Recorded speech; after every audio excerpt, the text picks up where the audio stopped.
tal, amada iglesia? El amor del Padre. Una vez más, un privilegio estar aquí contigo. Una vez más, un honor poder llegar a ti por este medio, por esta herramienta. Y gracias te doy por tomarte este tiempo y ponerte delante de tu pantalla, ahí con tu familia, si es que estás con tu familia, con algún amigo, con algún hermano, con tus hijos, con tus papás. Y qué bueno que nos abras este espacio, no solamente en tu corazón, sino en tu hogar. Y qué bueno que estás aquí con nosotros una vez más. Espero y anhelo te encuentres muy bien. Espero, deseo que el fuego de Dios en tu corazón arda más que nunca, a pesar de esta situación que estamos viviendo, de estos límites que estamos teniendo que vivir, a los cuales nos tenemos que estar ajustando el día de hoy. Como cada semana te quiero extender un fuerte saludo, te quiero extender un fuerte abrazo desde aquí, de parte de este equipo de trabajo que está colaborando conmigo, de parte de mi familia. Y yo sé que este abrazo es mutuo, yo sé que nos extrañamos y que anhelamos poder volver aquí a pasar tiempo juntos en adoración, en alabanza. Te quiero animar a que sigas leyendo tu Biblia, a que continúes con la lectura de la Biblia. Recuerda que este año tenemos que terminar el año terminando de leer nuestra Biblia. Así que te animo, no aflojes. Si vas adelantado, te felicito. Y si vas un poco atrasado, pues es buen tiempo a reponernos, a avanzar, a llegar a esa meta de poder ser una congregación que conoce de una forma general la palabra de Dios. Así que te animo a que lo sigas haciendo. ¿Ok? Bueno, hoy quiero yo compartirte un mensaje que yo sé que va a ser muy edificante para tu vida. Yo sé que te va a ayudar en tu caminar en Cristo. Yo sé que será de bendición para ti. No porque yo lo estoy predicando, enseñando, sino porque es la palabra de Dios hablada a tu vida, a mi vida. Y esto es una garantía de que será un buen mensaje. Así que si estás tomando notas, lo cual te animo a que hagas, yo te doy el título de esta predicación, y esta predicación se llama A los pies del Maestro. Y te voy a pedir que vayas a Mateo capítulo 4 y que te pongas en el verso 23, y vamos a leer del verso 23 en adelante. Y dice lo siguiente la palabra de Dios: y recorrió Jesús toda Galilea, enseñando en las sinagogas de ellos y predicando el evangelio del reino y sanando toda enfermedad y toda dolencia en el pueblo. Y se difundió su fama por toda Siria, y le trajeron todos los que tenían dolencia, los afligidos por diversas enfermedades y tormentos, los endemoniados, los lunáticos y paralíticos, y los sanó. Y le siguió mucha gente de Galilea, de Decápolis, de Jerusalén, de Judea y del otro lado del Jordán. Vamos al capítulo 5, verso 1, dice: viendo la multitud, viendo la multitud, subió al monte, y sentándose, vinieron a él sus discípulos, y abriendo su boca, les enseñaba diciendo. Partamos de esto que acabamos de leer para una vez más tratar a profundizar en la palabra, tratar de entender qué está diciendo la Biblia, y un poco más a fondo, más claramente. Y vamos a hacer un resumen. Jesús ya era conocido, Jesús ya era famoso. Su ministerio estaba causando mucho impacto en la sociedad, y él ya tenía cierta fama, gozaba de cierta fama. Y él iba a las sinagogas, enseñaba, predicaba el evangelio cada día de su vida. Y al ir por la vida, cada día caminando, él empezó a sanar enfermedades, a quitar dolencias, sacaba demonios. Y Jesús ya contaba a estas alturas de su ministerio con muchos seguidores. Y llegando al capítulo 5, dice la palabra que la multitud le seguía, y que él en determinado momento de su ministerio, de su caminar, él ve a la multitud y él toma una decisión al mirar esa multitud. Dice lo que acabamos de leer, que él decidió subir al monte. Y que llegando al monte, llegando allá arriba, simplemente Jesús se sentó. Simplemente Jesús se posicionó allá arriba del monte y se puso ahí.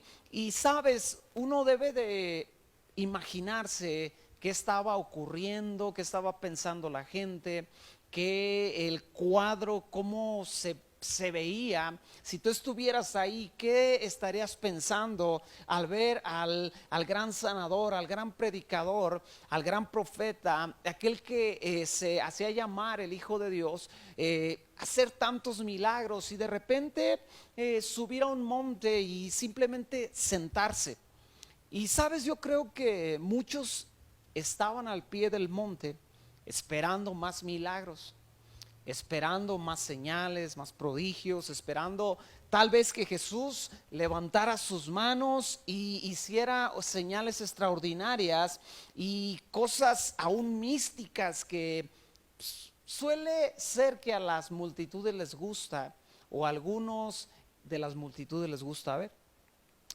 Pero lo que acabamos de leer dice que Jesús simplemente se sentó y que lo siguiente que ocurrió es que sus discípulos se acercaron a él. Aquellos que eran más allegados a él, al ver que él se sienta, toman la actitud de acercarse a su maestro, acercarse a su guía, acercarse a aquel que los estaba instruyendo. Y lo que ocurre es que Jesús abre su boca, pero ahora no la abre para hacer milagros, para hacer prodigios. No abrió su boca para echar fuera un demonio. Ahora la razón, la causa, el motivo por el cual Jesús abre su boca es para enseñar. Y yo creo, yo pienso, yo noto en esta historia que lo que estaba sucediendo es que Jesús estaba llevando a la gente a otro nivel. Él estaba queriendo llevar a sus discípulos a otro nivel de conocimiento. Ya habían visto a Jesús predicar el evangelio, ya lo habían visto obrar milagros, ya lo han visto operar en el poder del Espíritu Santo, ya habían visto cómo los demonios se le sujetaban. Y Jesús hace una pausa, por decirlo así, porque él quería hacer algo que es de suma importancia, y lo que él quería hacer era enseñar. Él quería educar, por decirlo así, a sus discípulos, quería educar, quería llevarles esas enseñanzas que esa gente que ya le seguía y creía en él necesitaba. La palabra sentarse, cuando él sube al monte y se sienta, es la palabra katsizo, y esa palabra se traduce como fijar. Figuradamente, esta palabra quiere decir establecerse, quiere decir detener, quiere decir montar sobre, quiere decir poner. Esto es lo que Jesús estaba haciendo al pararse, al sentarse ahí en ese lugar, al detenerse. Él estaba fijando, él estaba tratando a establecer algo en la vida de aquellos que le seguían. La palabra enseñar es la palabra didasco, y es aprender, es instruir, es enseñar. Y Jesús abre su boca para enseñar y enseña, predica, habla el famoso sermón del monte, que es su sermón más conocido, que es su sermón más predicado, su sermón más estudiado. Y ahí en ese sermón Jesús nos habla de que somos la sal de la tierra. Haciendo un resumen del sermón del monte, Jesús simplemente nos dice que somos la luz del mundo, nos llama a guardar los mandamientos, nos enseña a no enojarnos contra nuestros hermanos. Jesús habla del adulterio, Jesús habla del divorcio, habla de amar a nuestros enemigos, habla de discreción a la hora de dar nuestras ofrendas, habla de la oración en secreto, habla del ayuno en lo secreto, habla de no servir a las riquezas, habla de no afanarnos, habla de no juzgar a los demás, habla de tratar bien a los demás, habla de entrar, de ser personas que procuran entrar por la puerta estrecha, habla de ser conocidos por los frutos que damos. Él también habla de lo que realmente significa conocerlo a Él. Y Él pasa del capítulo 5 al 7, es decir, 3 capítulos, Jesús los invierte en enseñar. ¿En enseñar qué? En enseñar una forma de pensar que el creyente debe de tener o debería de tener, pero no solamente una forma de pensar, sino también una forma de vivir. Pero cuando tú llegas, cuando se termina el Sermón del Monte y tú llegas al capítulo 8, en el verso 1, después de que Jesús enseñó todas estas cosas, el verso 1 del capítulo 8 dice lo siguiente: cuando descendió Jesús del monte, le seguía mucha gente. Es lo que la Biblia dice. Es lo que la palabra dice. Jesús ya enseñó allá arriba. Jesús ya discipuló, por decirlo así, aquellos seguidores suyos. Y ahora Él desciende y se encuentra con que multitudes le seguían una vez más. Y sabes, a través de el caminar, del conocer de Dios, y los que tenemos ya algunos años de caminar en Dios, sabemos que el ministerio de los milagros siempre atrae o atraerá más personas que el ministerio de la enseñanza. Si ponemos un cartel afuera de cualquier iglesia que diga noche de milagros, de sanidades, y si ponemos ahí el nombre de una persona que es conocida por hacer milagros, que está bien, es parte de ser un siervo de Dios, el hacer milagros. Y si tú pones un cartel de una noche de avivamiento, milagros, prodigios, y ese lugar probablemente estará lleno. Pero si tú pones un cartel que diga enseñanza acerca de la santidad de Dios, clases acerca de la salvación, acerca del amor de Dios, y tú promueves o pretendes atraer gente a una clase de enseñanza, será casi seguro que será muy por debajo la asistencia a una reunión de enseñanza que a una reunión de milagros y prodigios. Estamos muy interesados, esa es la realidad, en que Dios haga grandes milagros en nosotros, pero estamos muy poco interesados en aprender todo lo que Jesús, su palabra, nos quiere enseñar. Y tú puedes decir, ¿cómo lo sabes? ¿Cómo puedes estar seguro de esto? Lo sé con una simple pregunta: ¿qué tanto leemos la Biblia? ¿Qué tanto vivimos lo que dice la Biblia? Y aún más allá, iglesia, hermanos, ¿qué tanto estudiamos la Biblia? Y cuando tú caes en esa realidad, tú te das cuenta que la verdad es que no estamos muchas veces tan interesados en aprender. El grueso de la gente le gusta estar en movimientos, en eventos donde suceden grandes cosas, y aunque su conocimiento en cuanto a quién es Dios, la santidad de Dios, el poder de Dios y temas que son muy importantes para nosotros, la salvación, aunque no los conozca, aunque no me eduque en esos temas, al cabo viví milagros y prodigios. Pero sabes, yo quiero que me acompañes a Jeremías, al capítulo 31, y que vayas precisamente al verso 31. Y dice la palabra lo siguiente en Jeremías 31: he aquí, vienen días, dice Jehová, en los cuales haré un nuevo pacto con la casa de Israel y con la casa de Judá, no como el pacto que hice con sus padres el día que tomé su mano para sacarlos de la tierra de Egipto, porque ellos invalidaron mi pacto, y aunque fui yo un marido para ellos, dice Jehová, pero este es el pacto que haré con la casa de Israel después de aquellos días, dice Jehová: daré mi ley en su mente y la escribiré en su corazón, y yo seré a ellos por Dios y ellos me serán por pueblo. Y no enseñará más ninguno a su prójimo, ni ninguno a su hermano, diciendo, conoce a Jehová, porque todos me conocerán, desde el más pequeño de ellos hasta el más grande, dice Jehová, porque perdonaré la maldad de ellos y no me acordaré más de sus pecados.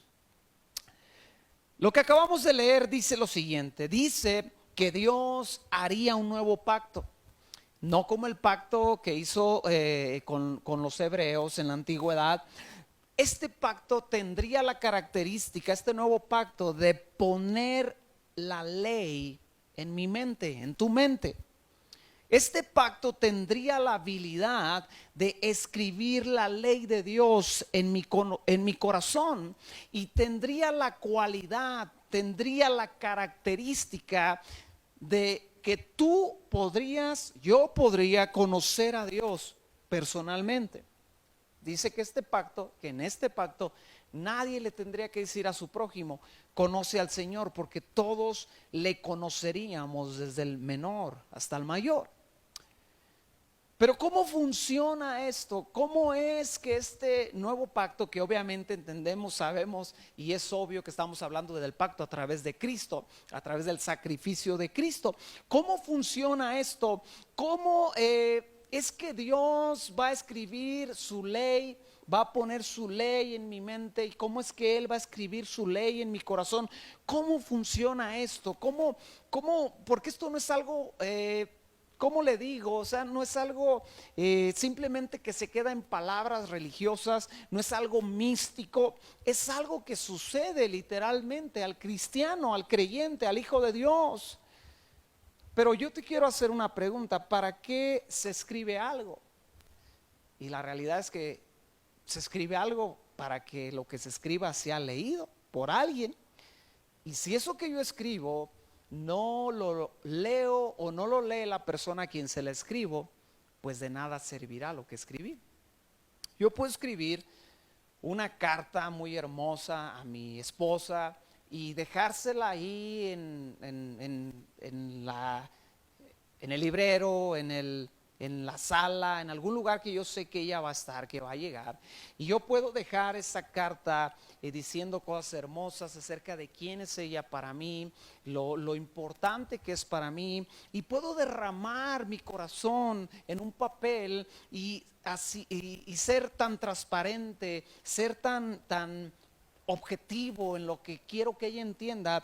Pero ¿qué pasa si ella no lee lo que yo le escribí? Pues de nada va a servir esa carta. Entonces, algo así es como funciona esto. ¿Cómo pone Dios su ley en mi mente? ¿Cómo escribe Dios su ley en mi corazón? ¿Cómo es que mi corazón llega a estar lleno de la ley de Dios, de los preceptos de Dios, de la palabra de Dios? Y algo muy importante entender aquí es que tú tienes que hacer a un lado los misticismos. Tú tienes que hacer a un lado las fanfarronerías espirituales de las cuales llegamos a ser víctimas, donde alguien nos dice, no, yo voy a orar por ti y sabes, tu mente va a ser transformada, y la oración ayuda, y la Biblia enseña que debemos orar unos por otros. Pero escucha bien, si tú vas en tu caminar con Dios día a día, año tras año, simplemente pensando, creyendo o esperando que sea a base de puras oraciones, que tu mente se va a llenar de los preceptos de Dios y que en tu corazón quedará escrita la ley de Dios, que es la promesa de vivir en este nuevo pacto, no creo que vayas a ser tan lleno de la escritura de Dios en tu mente y en tu corazón. Tienes que hacer a un lado los intermediarios ungidos.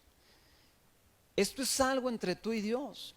Si leíste bien, Jeremías dice, Dios dice en Jeremías, todos me conocerán, y nadie tendrá que decir a su hermano, a su prójimo, conoce al Señor, porque todos me conocerán. Entonces, tú no necesitas un intermediario para conocer a Dios. Conocer a alguien que tiene más tiempo de conocer a Dios te ayuda en tu caminar con Dios y en tu conocer a Dios. Pero escucha bien, tu relación con Dios, hermano, hermana, tiene que ser personal. Si tú eres un nuevo creyente, tal vez nunca has asistido a una iglesia y estás leyendo la Biblia, estás buscando a Dios, sabes, tú no necesitas, por decirlo así, a alguien más para conocer a Dios. Tú puedes conocer a Dios personalmente, debes de conocer a Dios personalmente, porque mucha gente, muchos creyentes conocen a alguien que conoce a Dios y ellos viven a la sombra de ese alguien, pero su relación personal, íntima, profunda, real con Dios no sucede, no ha sucedido. Tienes que hacer a un lado las oraciones con un lenguaje extravagante que muchas veces creemos que gente que habla así conoce a Dios y ella nos puede decir cómo es Dios o qué piensa Dios o qué dice Dios. En Ezequiel capítulo 36, en el verso 24, dice lo siguiente: yo os tomaré de las naciones y os recogeré de toda la tierra y os traeré a vuestro país. Esparciré sobre vosotros agua limpia y seréis limpiados de todas vuestras inmundicias y de todos vuestros ídolos os limpiaré. Escucha bien lo que dice el verso 26. Os daré corazón nuevo y pondré espíritu nuevo dentro de vosotros y quitaré de vuestra carne el corazón de piedra y os daré un corazón de carne. Verso 27, y pondré dentro de vosotros mi espíritu y haré que andéis en mis estatutos y guardes mis preceptos y los pongas por obra. Es lo que dice Ezequiel. Y Ezequiel nos da un panorama de lo que le sucede al creyente, de lo que le ocurre a todo aquel que ha comenzado a caminar con Dios. Número uno, Dios te toma. En Ezequiel, lo que acabamos de leer, Dios dice: los tomaré de las naciones. Dios te toma, Dios te alcanza. Y cuando Él te alcanza, cuando Él logra traerte a Él, lo que sucede es que Él te limpia.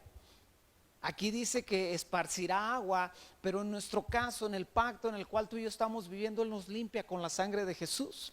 Quita el pecado, Él quita la naturaleza pecaminosa, hace morir en nosotros aquellas cosas, aquella condición pecaminosa y carnal que no podía tener una relación con Él y que merecía la ira de Dios. Pero a través de la sangre de Cristo somos perdonados y somos limpiados y ahora somos purificados y ahora estamos limpios delante de Él. Y nos ocurre lo que Él estaba diciendo aquí en Jeremías. Número 3, Dios te da un nuevo corazón. Eso tú lo debes de tener muy presente, lo debes de entender. Número 4, Dios te da al Espíritu Santo. Número 5, el Espíritu Santo te guía a conocer los preceptos de Dios. ¿De qué forma vas a conocer los preceptos de Dios? Por eso te lo digo, no es una simple oración. La oración te ayuda, te ministra, te fortalece. Que un hermano, un siervo de Dios o alguien que va caminando contigo en esta vida en Dios, en este caminar en Cristo, ora por ti, intercede por ti. Y esto te ayuda, pero escucha bien, para que los preceptos de Dios queden en tu mente y en tu corazón, el Espíritu Santo te comienza a guiar a oír, a leer, a estudiar y aprender la palabra de Dios. Y esa es la forma en que tu mente se va llenando. ¿Qué nos sucedió a nosotros cuando venimos a Cristo? Lo más común es que fuimos a una iglesia, entregamos nuestra vida a Cristo y nos sucedió esto. Dios nos tomó, Dios nos limpió, pero el Espíritu Santo nos empezó a llevar, a poner en nosotros el que cada semana fuésemos a esa congregación a orar, a escuchar la palabra de Dios. Pero luego, ¿qué pasó? Como que fue el siguiente nivel. Si tú recuerdas, te llevó a querer tú no solamente escuchar a alguien que predicaba la palabra, sino ahora tú querías, aparte de escuchar al predicador, ahora tú querías leer la Biblia, ahora tú querías estar conociendo la Biblia. Y es tan, a mí me encanta cuando estoy predicando en la iglesia, me encanta escuchar las hojas de la Biblia cuando la Biblia es abierta. De hecho, nosotros aquí en nuestra congregación no acostumbramos proyectar los versículos en la pantalla porque nos gusta que la gente llegue con su Biblia así literalmente. Hay la tecnología el día de hoy donde puedes traer tu Biblia en el teléfono, ¿verdad? Pero como el teléfono está tan lleno de distracciones y de repente estás buscando un verso, estás leyendo un verso, te llega un mensaje de WhatsApp, te llega un mensaje de Facebook, te llega una llamada y todo tipo de distracciones. Entonces, nosotros tenemos la idea de que es mejor traer tu Biblia, así literalmente, el libro, el papel. Y cuando estamos predicando, decimos el verso, la gente abre su Biblia y recorre las hojas de la Biblia buscando el verso. Y si recuerdas, entonces comenzaste a leer tal vez un versículo, tal vez una historia, tal vez un libro de la Biblia. Pero cuando tienes hambre, cuando tienes un deseo más allá, entonces tú comienzas a estudiar la Biblia. Tú comienzas a investigar ciertos temas o comienzas a querer tomar ciertas clases, un discipulado en la iglesia donde asistes, un tema, empiezas a buscar en internet en vez de estar buscando basura, comienzas a buscar personas que enseñan la palabra de Dios de una forma sana, de una forma efectiva, de una forma entendible, sin rollos, sin fanfarronerías, sin tanto humo detrás del escenario, sino simplemente alguien que es capaz de enseñar la palabra de Dios. Y lo que te sucede es que el Espíritu Santo te guía a aplicar en tu vida los preceptos de Dios. Escucha bien, tienes que entender por qué Dios te da un corazón tierno, un corazón, quita el corazón duro como acabamos de leer, porque el corazón de piedra requiere cincel para que quede grabado algo en él. ¿Sabes cómo se llama esto? Se llama religión. La religión pretende que en tu corazón queden grabados de una forma forzada, de una forma obligada los preceptos de Dios, y no funciona. Fue lo que le pasó al pueblo de Israel. Su corazón no cambió. Dios les mostró su amor, su benevolencia, su paciencia, su misericordia, y ellos todo el tiempo estaban reclamando, quejando, estaban hablando en contra de Dios, en contra de Moisés, a pesar de todo el poder, la gloria, su favor, la misericordia que Dios les estaba mostrando. Esto se llama religión. Lo que Dios hace es que cambia tu corazón de piedra por un corazón de carne, un corazón tierno, un corazón nuevo, un corazón que ya no es parte de una vida traumada, ya no es parte de una vida llena de temor, ya no es parte de una vida llena de rencor, de odio, de lascivia y de muchas cosas que el corazón nuestro estaba lleno cuando venimos a Cristo. Él nos da un nuevo corazón. Y aquel corazón que requería cincelazo simplemente para que unas cuantas cosas del corazón de Dios quedaran grabadas en ese corazón a duras penas, ahora es un corazón tierno que le basta un simple toque de la mano de Dios para que ese corazón sea tocado, sea alterado, sea moldeado, quede impregnado de la palabra, de los preceptos de la boca de Dios. Y eso es lo que le pasa al creyente. Eso es lo que se llama realmente nacer de nuevo. No es aprender un lenguaje religioso, no es venir a la iglesia y aprender costumbres o formas de comportarse de una vida religiosa, de un cristianismo monótono. No, el nacer de nuevo es que tú vienes a Cristo. le entregas tu vida, Él toma tu vida, Él te lava de tu pecado, Él te lava de tu maldad, pero cambia tu corazón y te da un corazón que ahora es vulnerable y tiene deseos de ser impactado, de ser alterado por la palabra de Dios. Volvamos por un momento al cuadro en Mateo capítulo 5. Jesús voltea y ve una multitud. Jesús tenía, por decirlo así, lo que todo hombre de Dios pudiera anhelar. Multitudes siguiéndolo, multitudes detrás de él. ¿Qué pastor, qué ministro no quiere tener una iglesia grande que siga sus enseñanzas? Jesús tenía todo esto. Jesús voltea y ve una multitud, pero ¿qué decisión toma? Subir a un monte, ir a la montaña para sentarse a enseñar a aquellos que se acercaran a él. Piénsalo. Si tú quieres gritar algo a pulmón abierto, tú no te vas a sentar. Tú te vas a parar en ese monte, vas a agarrar aire porque quieres que todo el mundo te escuche, quieres que las multitudes oigan lo que vas a decir, y tú vas a usar toda tu voz para que el sonido de esa voz llegue hasta el último que está allá atrás en la fila. Pero qué cosas, Jesús se sienta y empieza a enseñar. Pero ¿a quién empezó a enseñar?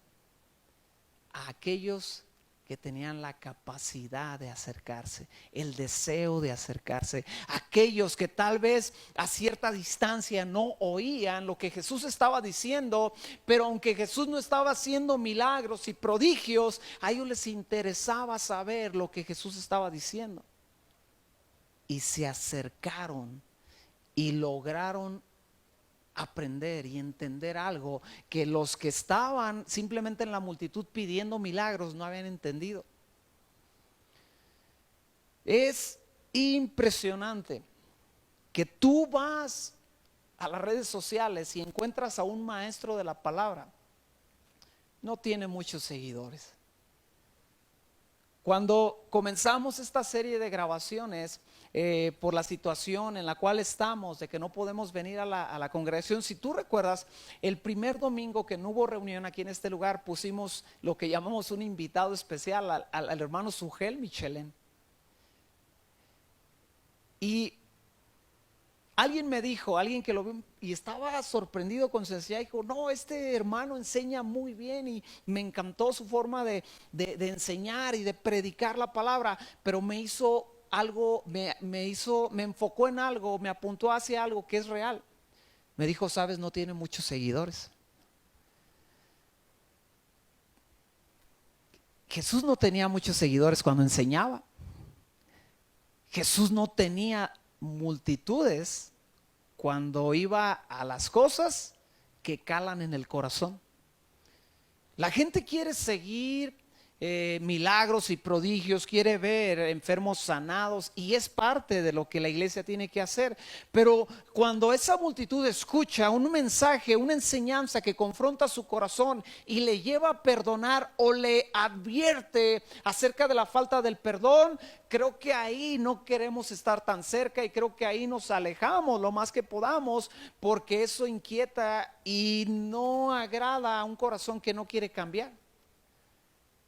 Pero sabes, a un corazón tierno esas cosas le atraen, y se acerca a Jesús y dice: a ver, espérate, Jesús, ¿estás hablando de que debo tratar bien a mis enemigos? Pero como es un corazón tierno, eso se le queda grabado en el corazón. Jesús no tuvo que gritar, Jesús no tuvo que palmotear, no tuvo que brincar, tuvo que hablar desde un lugar donde él estaba sentado, tal vez una piedra, no era un trono, no era un sillón de rey, era simplemente un lugar ahí en la montaña donde él empezó a hablar y a decir aquellas cosas que marcan un estilo de vida de aquellos que son enseñados a los pies del maestro. Jesús desciende y tenía las multitudes otra vez. Y está bien ser parte de las multitudes. Queremos que multitudes conozcan a Dios, pero sabes, tú y yo debemos de preocuparnos también por ser de aquellos discípulos que se acercan a Dios de una forma personal, a su palabra, se dejan guiar por el Espíritu Santo a conocer la Biblia y que tienen la capacidad de entender, de discernir lo que es la doctrina correcta y lo que no lo es.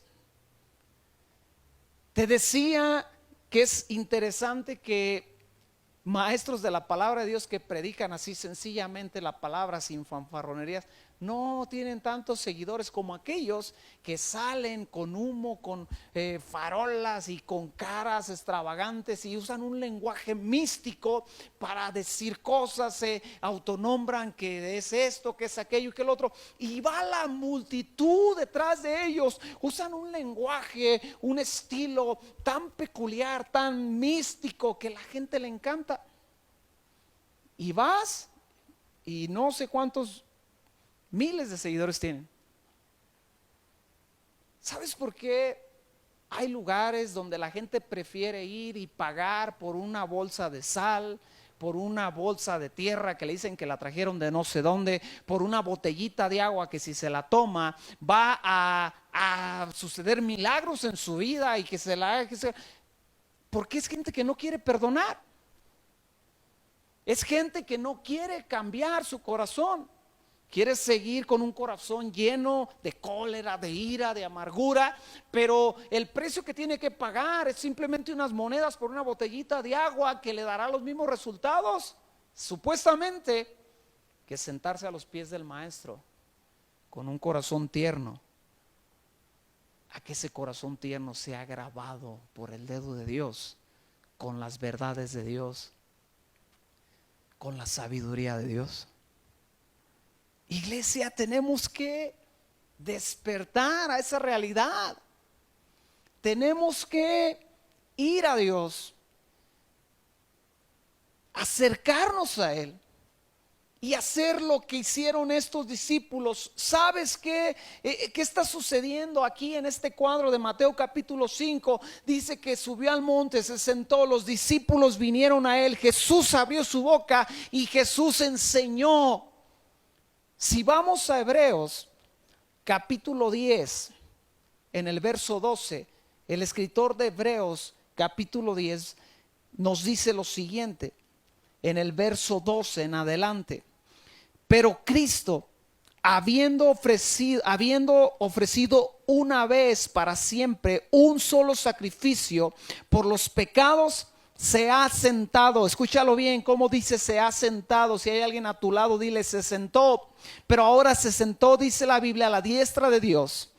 He aquí, en adelante, esperando hasta que sus enemigos sean puestos por estrado de sus pies, porque con una sola ofrenda hizo perfectos para siempre a los santificados, y nos atestigua lo mismo el Espíritu Santo, porque después de haber dicho: este es el pacto que haré con ellos después de aquellos días, dice el Señor, pondré mis leyes en sus corazones y en sus mentes las escribiré. Y añade: y nunca más me acordaré sus pecados y transgresiones. ¿Estás captando lo que está sucediendo aquí en Hebreos? Está pasando lo que pasó en Mateo capítulo 5. Jesús ascendió, pero ahora no ascendió a un monte, ahora ascendió a los cielos. Y ahora no se sentó en una piedra o en un pequeño, una pequeña montañita de tierra que estaba ahí un poco más arriba para estar un poco más cómodo. Ahora ascendió al cielo y se sentó ¿dónde? Se sentó a la diestra de Dios, en un trono de justicia, en un trono de santidad, en un trono de esplendor que Él ganó, que Él se mereció por el acto de haber muerto y resucitado y haber dado su vida por la humanidad entera. Cristo subió al cielo, Cristo se sentó en el trono a la diestra de Dios. Cristo lavó nuestros pecados y escucha bien, ahora tú y yo tenemos libertad para entrar en su presencia. ¿Cómo lo sé? Porque la Biblia lo dice, porque la palabra de Dios lo enseña. Verso 17, nunca más me acordaré de sus pecados y transgresiones. El verso 18, pues donde hay remisión de estos, no hay más ofrenda por el pecado. Así que, hermanos, teniendo libertad para entrar al lugar santísimo por la sangre de Jesucristo, por el camino nuevo, vivo, que Él nos abrió a través del velo, esto es de su carne, y teniendo un gran sacerdote sobre la casa de Dios, verso 22, acerquémonos con corazón sincero, en plena certidumbre de fe, purificados los corazones de mala conciencia y lavados los cuerpos con agua pura. Esto es Biblia. Esto es la palabra de Dios. Esto no es fanfarronería espiritual, esto no es un lenguaje místico, esto es la palabra de Dios que a mí me enseña y a mí me dice que yo he sido lavado por la sangre del Cordero. ¿Para qué? Para que yo tenga abierto el camino, para que yo tenga entrada a su presencia y vaya a ese trono de santidad, de justicia, donde el Rey de los Reyes está sentado. ¿Para qué voy a ir ahí? Para que Él me enseñe, para que Él me hable, para que Él con su delicada mano, con su poderosa mano, escriba sobre mi corazón la palabra perdón, la palabra amor, la palabra paz, la palabra misericordia, no con un cincel, no, sino con la dulzura de sus labios. Y esto es lo que lleva a un cristiano a vivir los preceptos de Dios. ¿Por qué? Porque en lo práctico, vamos a suponer, tú te levantaste en la mañana, yo no sé a qué horas tú tengas tu devocional, tu tiempo de leer la Biblia. Para mí es en la mañana muy temprano, y yo me levanto temprano, voy a mi comedor, hablo mi Biblia, oro, busco a Dios, estoy ahí en su presencia, y vamos a suponer que Él me habla acerca de la misericordia. Y esa mañana la clase con Dios, la clase con el Espíritu Santo se llamó la misericordia. Y Él me enseñó, Él habló a mi corazón, y en mi corazón quedó grabada esa palabra, y en mi mente quedó grabada, quedó escrita. Salgo de mi casa, voy al trabajo como siempre, y de repente encuentro una situación donde alguien merece ser juzgado, merece ser criticado, porque se equivocó, porque no está entendiendo, porque su vida está mal. Y si yo estuve en la clase delante del trono de Dios y aprendí bien la clase, esa palabra va a brotar en mi mente. Pero no solamente va a venir a mi mente, sino se va a encender en mi corazón. Y yo no necesito que un ángel descienda en ese momento. Yo no necesito la voz de Dios retumbando ahí en el taller donde trabajo, diciendo, hijo mío, ten misericordia. No, de una forma sencilla, de una forma invisible, Él obra en mí en ese momento, Él obra en ti y te lleva a tener misericordia. ¿Por qué? Porque esa palabra, esa clase, por decirlo así, quedó grabada en tu mente y quedó grabada en tu corazón. Pero dice que tenemos que acercarnos con un corazón sincero. Escucha, tienes que entender, tengo libertad para entrar a su presencia. ¿A qué voy a entrar a su presencia? ¿A que Él me sane? Sí, es parte. Si estás enfermo, Él te puede sanar. Si necesitas un milagro, Él lo puede hacer. Si necesitas una intervención sobrenatural en tu economía, en tu familia, Él lo va a hacer. Pero escucha, también tienes que entrar a ese lugar para aprender de Él. Él dijo, todos me conocerán. Él me abrió el camino y yo me puedo acercar. Y ahí cerca de Él puedo aprender todo lo que Él quiere enseñarme. No todo es milagros, no todo es espectáculo. Era parte de su ministerio, era parte. Algunos lo vivieron, algunos lo vieron, algunos lo experimentaron, pero imagínate aquellos 12 que estuvieron en todo. Estuvieron en los milagros, estuvieron en los prodigios, estuvieron en los peligros, pero estuvieron también en la enseñanza. Ellos tenían el privilegio de que cuando no entendían algo, Jesús, ya estando ellos aparte, ellos le preguntaban: ¿qué quisiste decir con tal parábola?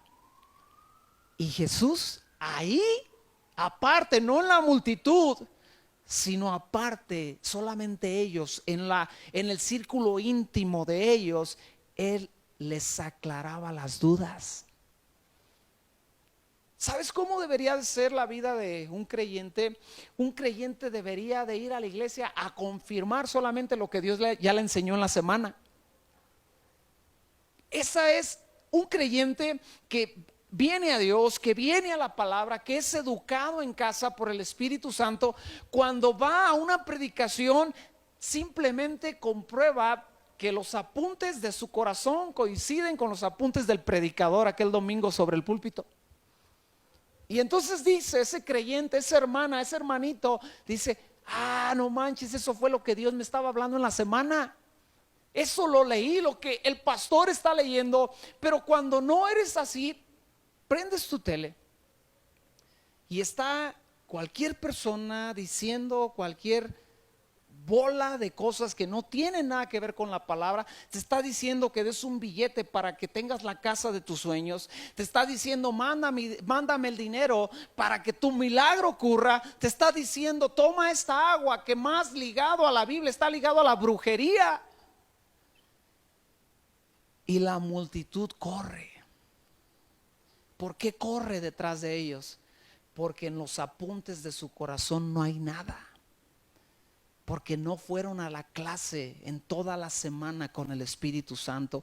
No se sentaron delante de la Biblia. Perdóname que cada semana te esté insistiendo que leas la Biblia, que no te retrases, que te esté animando cada vez. Pero esa es la vida del creyente. Algo que está ocurriendo en estos días, que no podemos venir a congregarnos domingo a domingo como lo hacemos, es que este tipo de cosas están retando nuestra vida. Y la gente, el cristiano, que tiene por costumbre esta forma de vivir, de venir a Dios personalmente, sin que el pastor esté, sin que la hermana líder de no sé qué esté, sin que los ancianos estén, solamente él, ella, la Biblia, el Espíritu Santo, la presencia de Dios, y es el devocional. Es la reunión de aquel día. Tal vez no hubo milagros, tal vez la alabanza no sonó tan fuerte como los domingos, pero escucha bien, la clase estuvo impresionante. La clase estuvo sorprendente. Las cosas más marcadas en mi vida que Dios me ha dicho, sabes, me las ha dicho en lo secreto. Me han sido confirmadas en un púlpito cuando un predicador está hablando. Me han sido confirmadas a través de alguien que tiene un don profético. Pero Dios ya me las había dicho antes. Yo recuerdo cuando Dios me llamó a servirle al ministerio.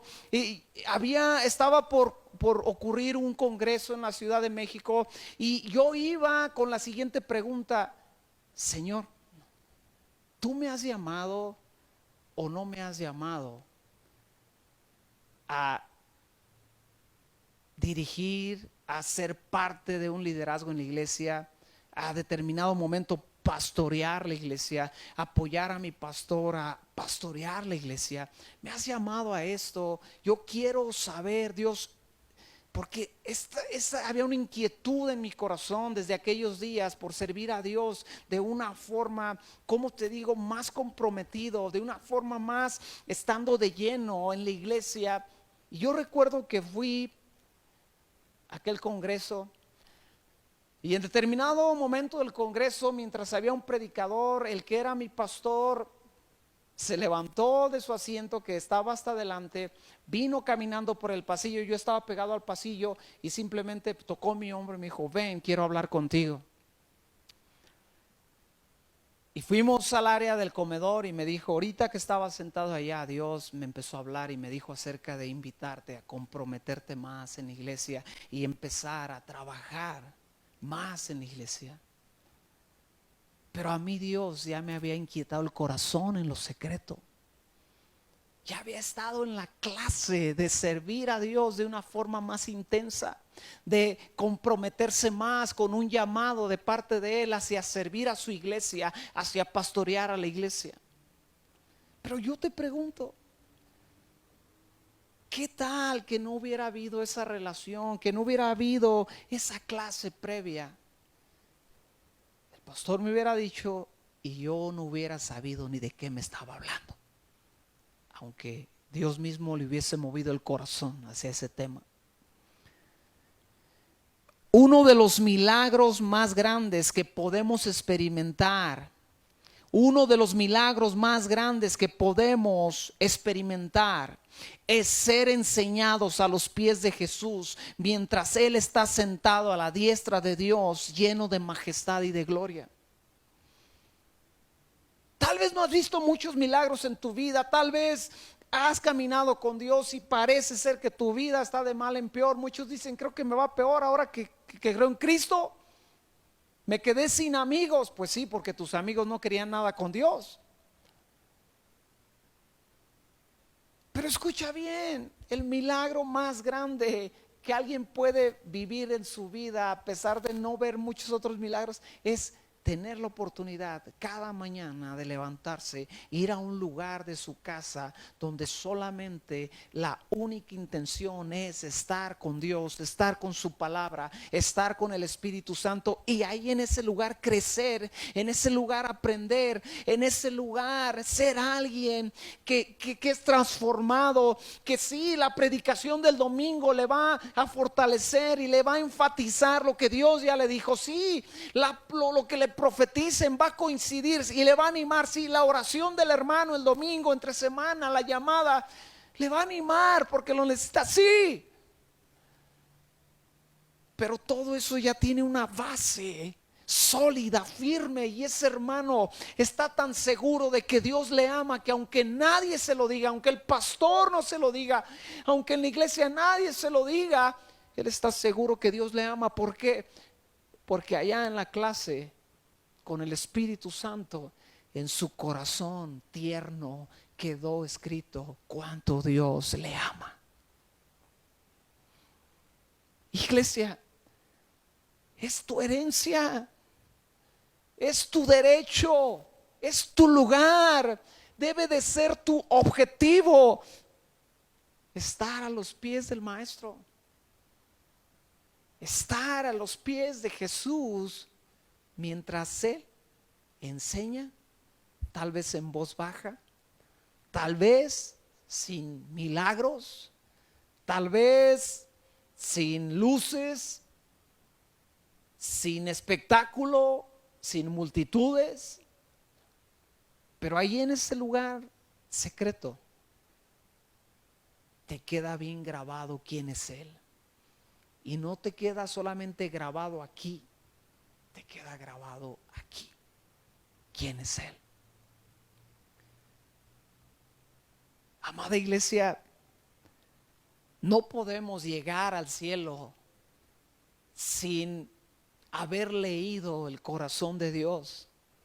No podemos. ¿Sabe? Una de las cosas que a mí me da temor es llegar allá y que Dios me diga: hijo, tenía esto y esto y esto y esto para ti y no lo buscaste porque ni siquiera me viniste a preguntar. ¿Sabes qué dijo Jesús del Espíritu Santo? En Juan capítulo 16 dijo que Él nos guiaría a toda verdad. Él dijo: el Espíritu Santo los va a guiar a toda verdad y les dirá todas las cosas que oiga y les hará saber. O sea, el Espíritu Santo Santo es como que yo pinto un cuadro así para que lo entendamos. Yo me imagino en mi mente un cuadro así para comprenderlo. Me imagino a Dios con Jesús y el Espíritu Santo ahí, ellos hablando de esta iglesia, de la congregación El Amor del Padre. Y ellos están hablando y diciendo: oye, ¿cómo ves a la congregación El Amor del Padre? Ellos me aman, ellos nos aman, ellos tienen tanto que dar. Ellos necesitan buscarnos más, ¿sabes? Ellos necesitan ayunar, ellos necesitan implementar estas cosas, ellos necesitan experimentar estas cosas. Y entonces el Espíritu Santo que estaba en esa junta viene con nosotros, no con el pastor, sino con la congregación, y les dice: ¿sabes? Dios sabe que tú le amas. Dios sabe que esta es una congregación que le ama.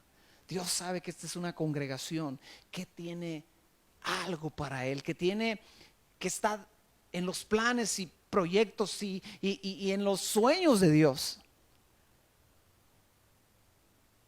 Pero iglesia, si no vamos con el Espíritu Santo, ¿cuándo nos lo va a decir? Si no estamos con Él, ¿cuándo nos lo dirá? Yo recuerdo una de las enseñanzas más tremendas que el Espíritu Santo me dio fue hace algunos años, cuando mi hija estaba en el kinder, y tenía yo la oportunidad, he tenido la oportunidad porque me queda camino al trabajo, de llevar a mis hijos a sus escuelas, y he disfrutado esa parte de llevarlos a la escuela, dejarlos en la escuela y yo irme a trabajar. Y recuerdo que ella estaba en el kinder y llegamos ahí a la puerta del kinder, ya estaba ella en su segundo año de kinder, y la dejé en la puerta y estaba yo ahí viéndola cómo ella iba a entrar a su salón, y yo estaba preocupado. Estaba como cualquier padre, temeroso de que le pasara algo. Estaba orando por ella, estaba preocupado de que todo saliera bien aquel día, aunque era un día común, era un día cotidiano. Y no la perdí de vista. Recuerdo hasta la mochila que llevaba, hasta que ella entró a su salón, yo desde afuera del kinder. Y cuando ella entró a su salón, el Espíritu Santo me dijo: así están puestos mis ojos sobre tu vida. No me lo dijo un predicador, no me lo dijo un profeta, me lo dijo el Espíritu Santo a mí, afuera de una escuela.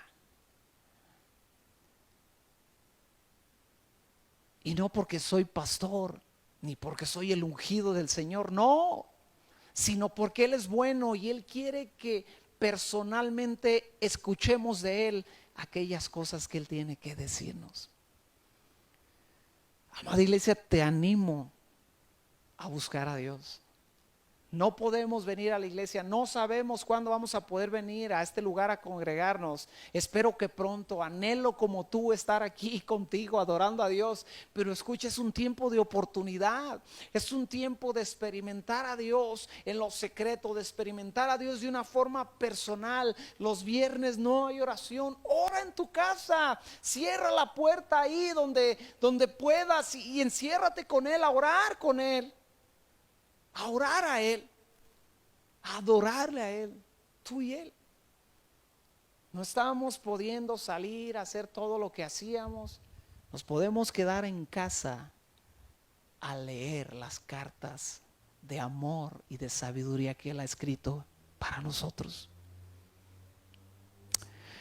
Amada iglesia, quiero terminar una vez más orando a Dios que nos ayude, que nos lleve en ese caminar, que nos lleve a ese lugar de enseñanza que necesitamos, en el cual necesitamos estar tú y yo. No es solamente el pastor el que necesita estar delante de la presencia de Dios, es cada creyente, es cada congregante que necesita estar delante de la presencia de Dios. Te voy a pedir que inclines tu rostro y oramos. Señor Jesús, te doy gracias por tu salvación para nosotros. Te doy gracias porque tú moriste por nosotros, tú moriste por mí, tú moriste por mis hermanos. Te doy gracias porque resucitaste con poder y gloria. Te doy gracias porque tu ministerio trascendió los tiempos, trascendió lo terrenal y ascendiste al cielo, te sentaste en un trono de gloria a la diestra del Padre Celestial. Pero más que nada te doy gracias porque nos has dado acceso a ese trono. Te doy gracias porque no eres un Dios lejano que nos ha dejado en el abandono a ver cómo resolvemos nuestra vida cristiana, nuestra vida religiosa. No, Padre, no, Jesús. Tú dejaste un camino abierto y no solo eso, nos dejaste tu Espíritu Santo dentro de nosotros para que Él nos condujera a tu presencia. Y en esa presencia tuya, como aquellos discípulos subieron al monte y se sentaron ahí donde tú estabas y escucharon tus palabras y escucharon tus enseñanzas que les decían cómo debían de vivir cada día y cómo debían de actuar de una forma práctica. Padre, ahí podemos ir nosotros el día de hoy delante de tu trono, no para escuchar cosas místicas, sino para escuchar cómo perdonar y cómo amar a nuestro prójimo, para escuchar cómo honrar, para escuchar cómo tener misericordia de aquellos que la necesitan, tal cual tú tuviste misericordia de nosotros. Padre Dios, yo oro, yo te pido que nos libres de las cosas místicas que simplemente distraen de realmente conocer las verdades que se aterrizan en cosas prácticas en un diario vivir. Señor Dios, yo quiero bendecir a esta iglesia en tu nombre y te quiero pedir que la guardes y que la ayudes y la fortalezcas, y que este tiempo de contingencia sea un tiempo de intimidad, sea un tiempo de ir a tu presencia, sea un tiempo de aprender directamente de ti, de tu boca, directamente de tu palabra, y que cuando vengamos a este lugar para congregarnos una vez más, seamos cristianos que han tomado clases particulares contigo, con tu presencia, con tu palabra, y que vengamos simplemente a confirmar en cada predicación que tú nos has hablado a nuestro corazón. Padre, enternece nuestro corazón cada día más, y yo te pido que si hay alguien escuchando esta predicación que no ha entregado su vida a ti, yo te pido que tú enternezcas su corazón y que tú le ayudes a entregarse a ti en fe, en el nombre poderoso de Jesús. Amén. Iglesia, pues nos despedimos. Fue un placer, fue un honor llegar una vez más hasta tu casa. Recibe un fuerte saludo. Que tengas una excelente semana. Dios te bendiga.